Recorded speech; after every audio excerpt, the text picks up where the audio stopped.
In the previous video, we talked about radioactive disintegration or radioactive decay, or so we call the process where one nuclei converts itself into another nuclei by emitting an alpha particle or a beta particle. Okay, so let us establish the mathematical thing behind this, the mathematical rule behind that, or let us try to understand that. Suppose you start observing a sample. Suppose there's a radioactive sample and there are n1 nuclei in this radioactive sample when you start measuring. So the time is t1. N1 nuclei of one particular category, let's say n1 nuclei of one particular category are there in this. After some time what happens is this: in that same sample a few nuclei became something else and the remaining are of the original sample.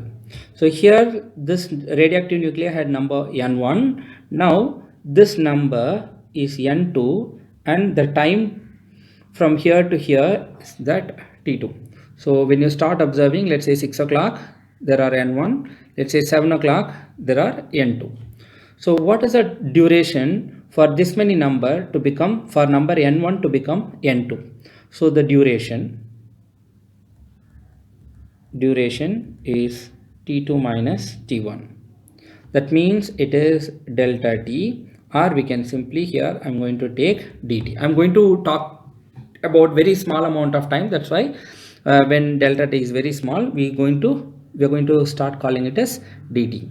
So the number of nuclei decayed. The number present was n1, the number became n2, the number of nuclei became this. So this one is actually n2 minus n1, the nuclei decayed.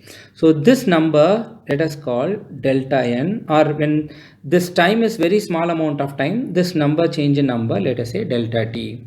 So for dt seconds, the amount of nuclei decayed is dn. Then for 1 second, the amount of nuclei decayed is dn by dt. So this is called activity of a sample. Activity of a sample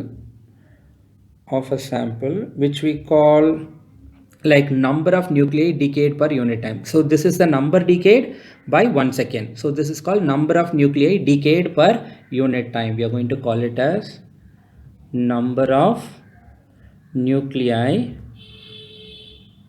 decayed per unit time.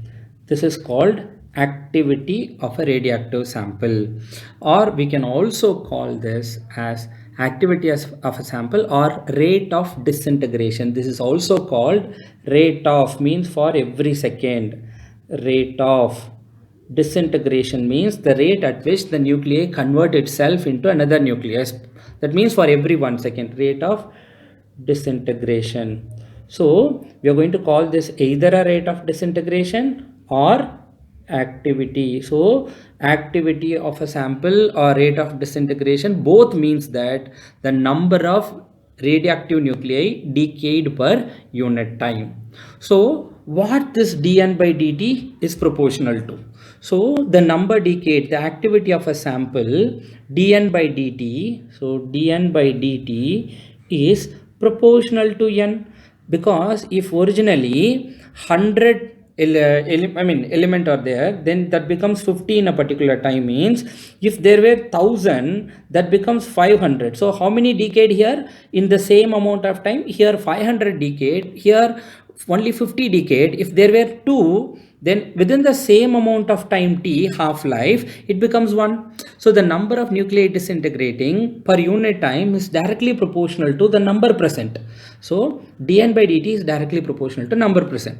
So usually here I said n2 minus n1, because the nuclei is always decaying, n2 minus n1 is always negative, because this number is less than this number. So n2 minus n1 is negative. So because it talks about decay, so dn by dt is proportional to negative of the number present. Then dn by dt equal to some constant into n. Let us rearrange. Dn by n equal to minus lambda into t dt. Suppose we are going to talk about the comprehensive thing, so we are going to integrate it. So when you integrate, when time t was 0, because here we are integrating with respect to t, here we are integrating with respect to n. When time was 0, the original number present, let us call it n naught. By the time t is over, so the duration is t now. In that duration, n naught becomes the current number n. So you know this dx by x is log x, dn by n, which is natural logarithm. So which is natural logarithm of n. The integral dn by n is natural logarithm of n, whereas the upper limit is n, lower limit is m naught equal to minus lambda t, upper limit is t, lower limit is 0. So here if we convert this, natural logarithm of n minus natural logarithm of n naught equal to minus lambda into t minus 0, which is lambda t. So log of a minus b is log a by log b. Natural logarithm of n by n naught equal to minus lambda t. And now when you take exponential on both sides, so raised to power e on both sides. Now e power of natural logarithm of n by n naught equal to e power minus lambda t. So e and natural logarithm both are like inverse of that, they cancel out. So n by n naught equal to e power minus lambda t. So that means that n is equal to n naught e power minus lambda t. This is called Rutherford-Soddy law or radioactive rule of disintegration. So the number present at any time, this number is called number present at any time. This is the original number, this is the duration. So this n stands for number of nuclei, radioactive nuclei present now,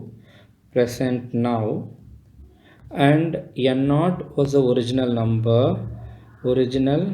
number of radioactive nuclei at time t equal to 0. So the time to become from here is this. So n is equal to n naught e power minus lambda t. Now there are two more tricks with this, which I will upload in the next video. There are the other two forms of writing this equation is going to be useful in solving the problem, which I will do it in the next video. And without fail, watch all the videos in this playlist. Like you try to have a comprehensive understanding of what it is and how it is kind of expressed mathematically, and how we use these things in solving problems. Thank you.